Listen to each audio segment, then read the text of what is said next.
मथुरा में टीबी के 13,000 मरीज, दिमाग में भी घुस रही है टीबी, जाने बचा।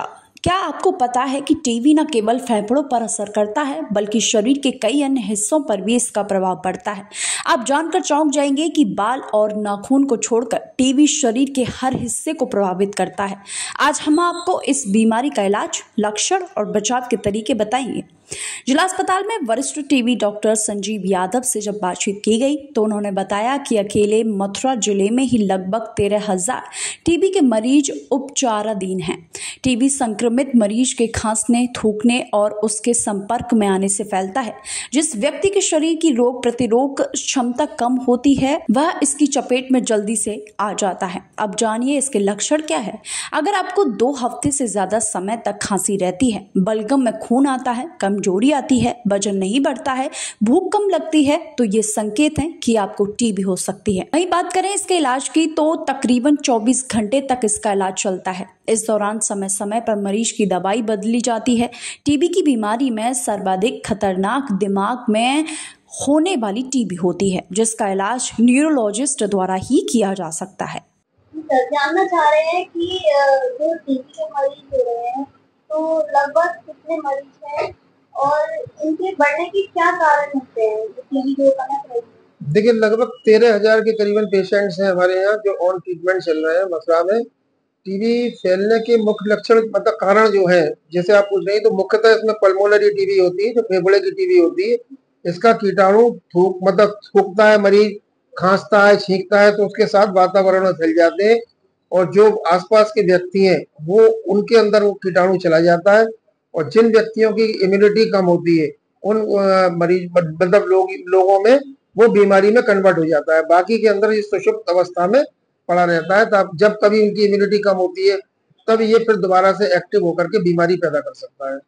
कुछ लक्षण पाए जाते हैं कि महीने भर का ये ट्रीटमेंट है, लक्षणों के बाद? देखिए, महीने भर का ट्रीटमेंट नहीं है, ये इस ड्रग सेंसिटिव में भी 24 हफ्ते का ट्रीटमेंट होता है।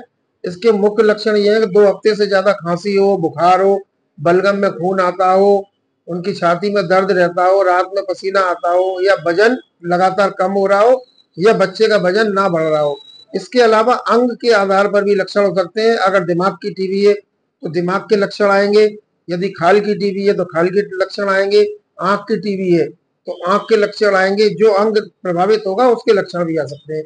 नाखून और बाल को छोड़कर टीबी किसी भी अंग को प्रभावित कर सकती है। सर, मरीज को जैसे दिमाग में आपने बताया दिमाग में टीबी और बॉडी की जो बॉडी में है स्किन पर, ये कैसे पता चलेगा उनको, किस चीज से पहचानेंगे मरीज कि हमें टीबी है? देखिए, ये जो दिमाग की टीबी है ये थोड़ा सा कॉम्प्लिकेटेड होता है। इसमें सुपर स्पेशलिस्ट जो न्यूरोलॉजिस्ट वगैरह होते हैं वो एमआरआई जनरली कराते हैं, सीटी और एमआरआई, और उसमें जो फाइंडिंग्स आती है उसके आधार पर क्लिनिकल तौर पर ही डायग्नोसिस बनाई जाती है। इसमें बैक्टीरियोलॉजिकल कंफर्मेशन करना काफी मुश्किल होता है, क्योंकि आप केवल क्लिनिकल एक्सपीरियंस के आधार पर ही इस तरह की डायग्नोसिस लीजन को देखते हुए बनाई जाती है। इसमें देखा जाता है कि नवजात बच्चे जो जन्म ले रहे हैं उनमें भी कुछ पाए जाते हैं।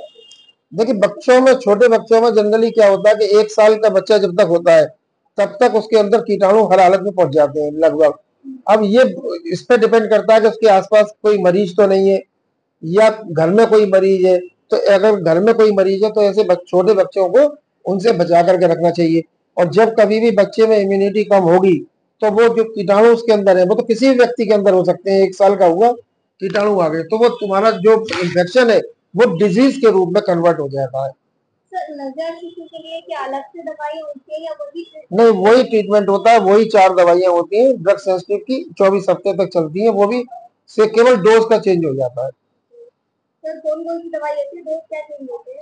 देखिए, डोज डेट बैंड के अकॉर्डिंग होती है, वो पूरा चार्ट होता है। दवाइयां जो है पहले मतलब 8 हफ्ते तक तो 4 दवाइयों का कॉम्बिनेशन, फिक्स डोज कॉम्बिनेशन होता है, जिसमें आपके आइसोनियाजिड है, रिफाम्पिसिन है, पायराजीनामाइड है और इथम्बुटॉल है। और बाद के जो 4 महीने कह लीजिए, 16 हफ्ते कह लीजिए, उसमें जो है पायराजीनामाइड हट जाती है, केवल आइसोनियाजिड, रिफाम्पिसिन और इथम्बुटॉल का कॉम्बिनेशन एफडीसी के तौर पर दिया जाता है।